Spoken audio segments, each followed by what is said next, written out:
Olá pessoal, Joca aqui, e hoje eu venho até vocês trazer a crítica do 5º episódio de Anéis do Poder. E admito, esse último capítulo me acendeu uma pontinha de esperança. Mas antes de mais nada, vamos recapitular o que aconteceu até agora. Na série, nós temos basicamente 5 núcleos, 5 tramas que se entrelaçam. A primeira delas, e também a mais chata, é a da Galadriel e do Halbrand. O segundo núcleo é do elfo Arondir, ou, como apelidamos carinhosamente, do Pelégolas. O terceiro núcleo é o dos Pés Peludos, lá os protótipos de Hobbit, e do Homem Barbudo Mágico que caiu do céu. O quarto núcleo é o dos Homens do Sul, cujas estrelas são a Mãe Solo e seu filho levado da peste que achou uma espada amaldiçoada do Sauron.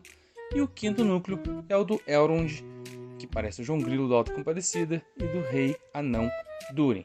Dito isso, vamos meter a mão na massa.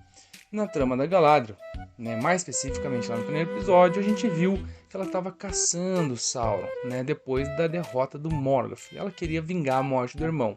Porém, o rei queria mandá-la de volta para as Terras Imortais no Oeste, porque achou que ela estava assim meio maluca e tal. Então, ele e o Elrond conversam com ela, botam num barco e mandam ela em direção a Valinor. Porém, no último minuto, ela salta do barco no mar e começa a tentar voltar para a Terra-média a nada. Isso mesmo, ela pulou no mar sem ter um plano, sem nem pensar nas consequências. Só que por um acaso ela acaba sendo resgatada por um rapaz numa jangada. Depois, também por acaso, os dois acabam sendo resgatados por um navio da Marinha de Númenor, que é um reino ali dos humanos, que fica numa ilha no meio do mar. Lá em Númenor, a Galadriel descobre que o povo não é muito chegado nos elfos, mas também descobre que o seu parceiro, aquele rapaz que aleatoriamente salvou ela, é Halbrand, é o rei das Terras do Sul. Ou seja, outra conveniência no roteiro para favorecer a personagem. Daí por diante, então, é uma zona, porque a Galadriel e o Halbrand se esforçam para justificar o ódio que as pessoas têm deles. O Halbrand, ele rouba as pessoas, ele espanca, quebra o braço dos moradores da ilha. A Galadriel rouba pergaminhos secretos, ela desrespeita, é respondona com a rainha na frente dos súditos dela, vai presa, foge, bate nos guardas e ainda invade a torre onde estava o pai moribundo da rainha.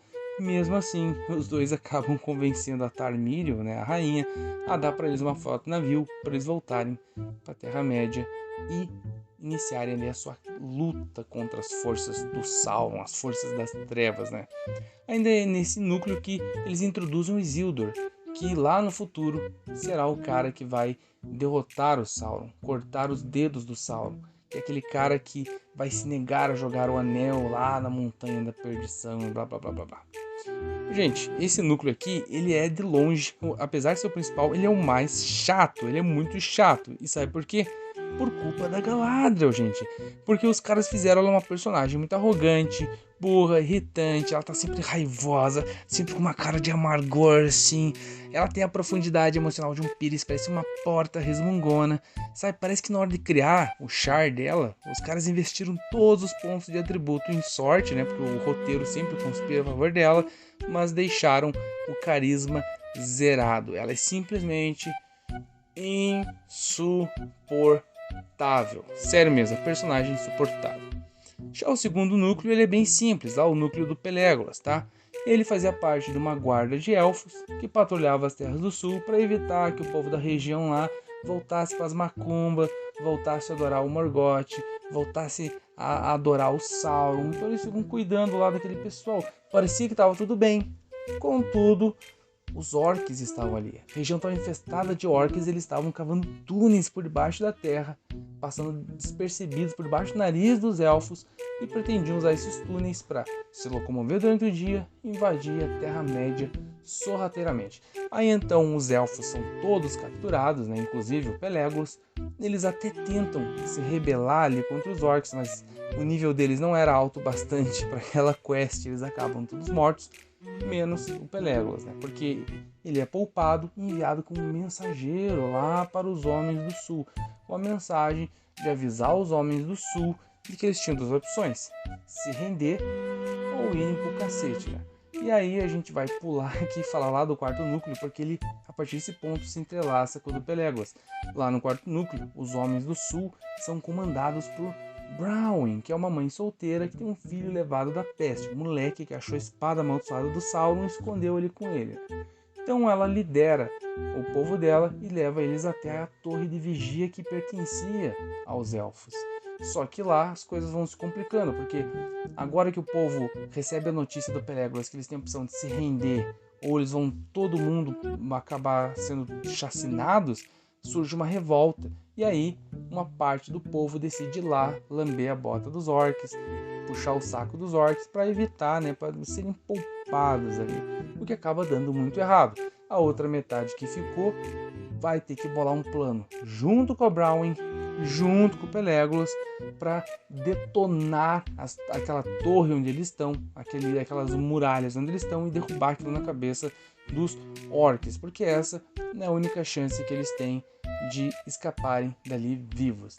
Além disso, existe um romance no ar entre o Pelégolas e a humana Browin. E, gente, apesar de toda a polêmica envolvendo a etnia do ator, o Pelégolas ele é legal, ele tem carisma, ele é um personagem que tem ali, consegue ser cativante, não é irritante. Faltou só os caras terem um pouquinho de boa vontade de explicar que ele era um meio elfo, por exemplo. Sabe, ele pode muito bem ser filho de um elfo com uma humana negra, com uma humana Haradrim. Existem negros, existe um povo Haradrim dentro da obra do Tolkien. E o meio elfo é aceitável. O Elrond, por exemplo, ele é um meio elfo, da mesma forma que esse personagem poderia ser. Mas os caras quiseram aplicar que naturalmente existem elfos de todas as etnias. E aí queimaram o filme do personagem que, bem na moral, tinha tudo para ser muito bom. Mas, infelizmente, vida que segue, tá?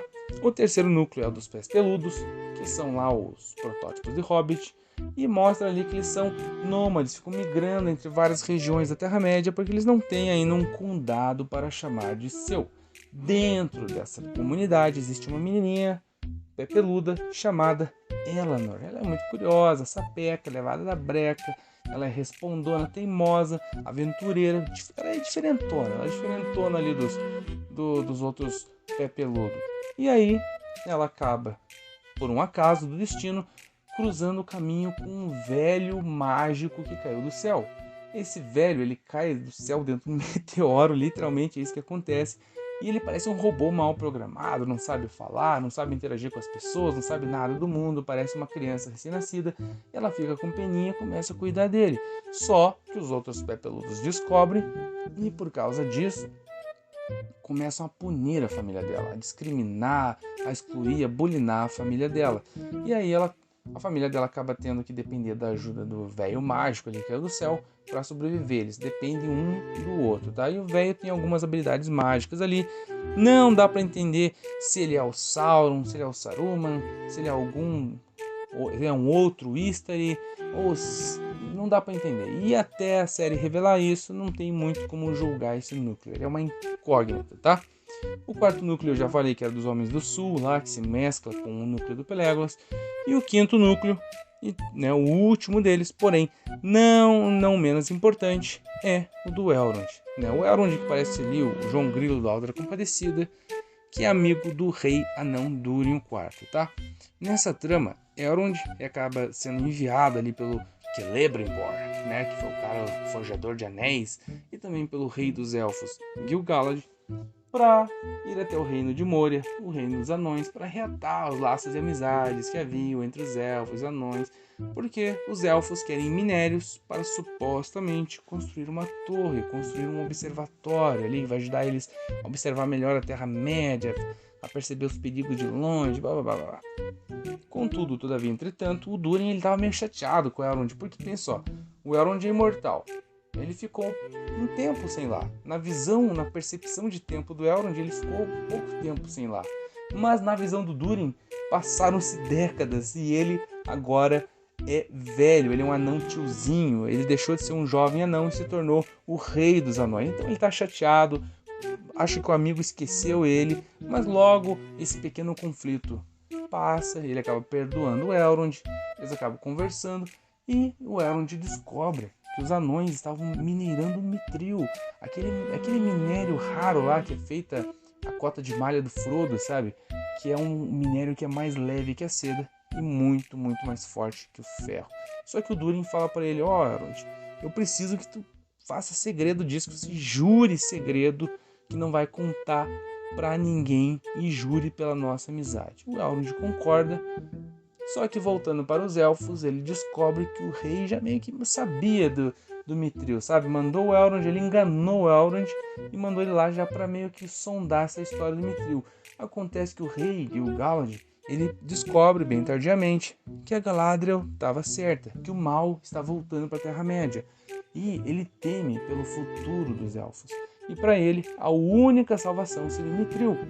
Porque, segundo as lendas, o Mithril surgiu da luz das próprias Silmarils, que são joias lendárias feitas com a luz das árvores da luz e criadas pelo Fëanor em pessoa, o fucking Fëanor, o elfo mais poderoso que já existiu, o espírito de fogo, o cara que peitava mais de 20 Balrogs ao mesmo tempo, sabe? O Gandalf peitou o cara peitava 20 Balrogs ao mesmo tempo, o cara era brabo demais. E aí, o Gil-galad diz que somente o Mithril pode salvar o futuro dos elfos. O Elrond, com tudo isso, mesmo sabendo tudo isso, mesmo sob pressão, ele decide que não vai quebrar a amizade dele, o voto ali de confiança que ele teve com o Durin, e não vai falar nada a respeito de Mithril. Porém, ele acaba indo até um amigo e pedindo ajuda. Cara, eu preciso de ajuda porque os elfos estão ameaçados, a Terra-média está ameaçada, as trevas estão voltando e a gente precisa do Mithril. O Durin concorda porque ele adora a ideia de que os elfos vão ter que lembrar para sempre que foi um anão que salvou a bunda deles de acabar sendo destruída, a bunda deles acabar sendo chutada na guerra, né? Então ele concorda em ajudar o Elrond. Também, é claro, ele tem amizade com o Elrond, ele quer muito bem pro Elrond, e ele acaba concordando em ajudar, tá? Gente, na minha opinião, apesar do ator do Elrond não ser bonito, tá? Isso realmente atrapalha, um elfo precisa ser bonito, ele é de longe o melhor ator de todos os protagonistas. Ele demonstra várias nuances de emoções no Elrond, ele tem preocupação, ele tem, por exemplo, às vezes demonstra conflito, insegurança, demonstra gentileza, demonstra alegria. Então essas nuances emocionais tornam ele mais cativante que os outros protagonistas, que são muito unilaterais. Além disso, a dupla que ele faz com o Durin é maravilhosa. O Durin é aquele típico anão, extremamente carismático, engraçado, ele é leve, ele traz leveza para a trama, e os dois funcionam muito bem juntos. Se a série fosse só sobre eles, poderia ser uma série, top, fina, mas nós temos que lidar com os outros núcleos que são ou ruinzinhos ou mais ou menos. E tem o núcleo da Galadriel, né, que é simplesmente insuportável, como eu já disse anteriormente, tá? Enfim, pessoal, o episódio 5 de Anéis do Poder, ele foi bom, amenizou um pouco o estrago feito ali pelo episódio 3 e pelo episódio 4, e assim a série se mantém entre altos e baixos. Porém, todavia, contudo, entretanto, a trama se encaminha para um grande final, um grande finale, uma grande batalha, já que a Galadriel está chegando à Terra-média com o exército de Númenor, os elfos e os anões vão se juntar a eles, upados até o talo com Mithril, enquanto os homens do sul ainda tem mais lá o plano de explodir aquela torre em cima da cabeça dos orcs. Então, se a série conseguir concluir bem, com um desfecho épico, tem chance sim de se redimir com o público, né? Afinal de contas, o que importa é o final. Vocês viram muito bem The Boys, que era uma série aclamada, mas que no último episódio cagou, e aí começou a ser apedrejada pelos fãs. Então o que importa é o final, tá, pessoal? Vamos ter que esperar para ver. Aliás, eu nem vou mais tocar aqui no assunto de fidelidade, tá? A série já deixou claro que tá cagando para isso, eu só vou avaliar se as mudanças que ela apresenta são boas ou ruins, tá? Vou me resumir nisso. Enfim, para o episódio 5 eu dou nota 7 de 10 e cravo o lacrômetro em 5 de 10, tá? Deu uma subida no padrão nesse último episódio. Peço para vocês que deixem um like para valorizar o nosso trabalho, se inscrevam no canal, tá? Porque nós somos um canal muito sincero, nós não temos medo do politicamente correto, não passamos pano e falamos a verdade. Então a gente quer muito que vocês façam parte do nosso canal e ajudem essa tropa a crescer, tá? Além disso, ative um sininho, o canal é pequeno, dificilmente vai aparecer nossos vídeos no feed de vocês se vocês não ativarem o sininho, tá? Ajudem a gente, pessoal. Eu sei aqui que o canal é muito simples, a qualidade de som não é a melhor, a qualidade de vídeo não é a melhor, mas nós precisamos da visualização e do apoio de vocês para monetizar os vídeos, conseguir grana, investir no canal, trazer cada vez uma qualidade de áudio e vídeo melhor para vocês, um conteúdo cada vez melhor para valorizar vocês que são maravilhosos. Enfim, pessoal, muito obrigado pela atenção de vocês. Muito obrigado pelo carinho de sempre. Até a próxima e fiquem com Deus.